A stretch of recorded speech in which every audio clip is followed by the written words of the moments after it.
female fertility. So I wonder if you want to tell us your take on this situation and your own research program and what you think the potential is for it to improve the fertility rate.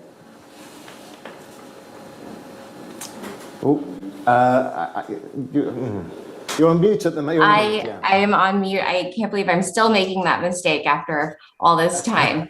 Thank you for having me. I think that I entered this field because of the fact that there was lots of energy around longevity science, but reproductive longevity hadn't quite gotten any attention yet. This was about 3.5 years ago. And since that time, we've established 2 centers, one in the United States and one in Asia.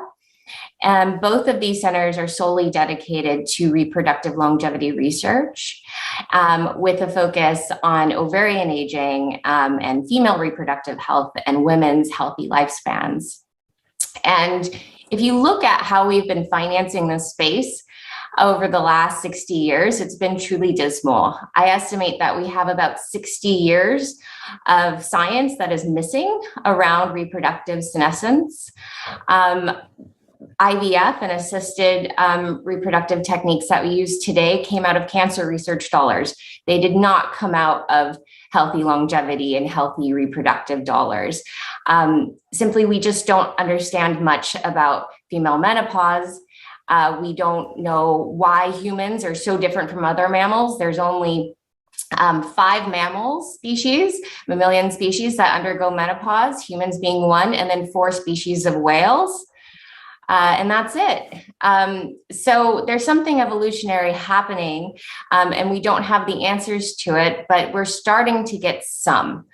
So in our first round of grants in the global consortium, we issued 22 new grants to scientists that came into the space. And these scientists are bringing a lot of energy and new knowledge.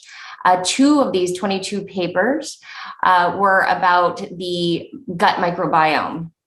And what we do know is that the gut microbiome really does impact female fertility.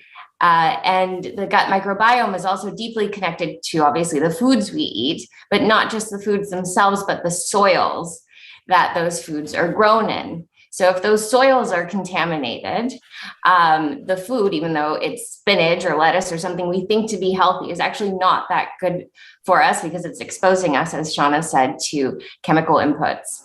So we're finally starting to put together this very complex matrix of reproductive aging and fertility issues. One other thing I wanted to say that I think is very important, that female reproductive health is stochastic throughout a woman's lifetime. It does not hit a cliff at 36 and then drop.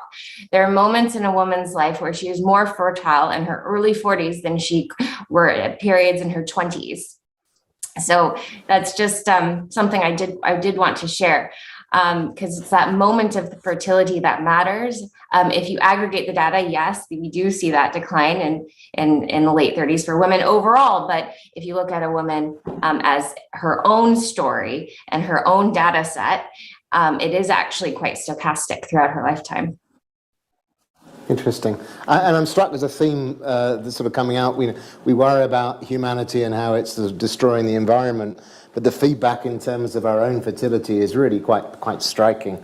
Let me perhaps start with you, Norma, and others please join in.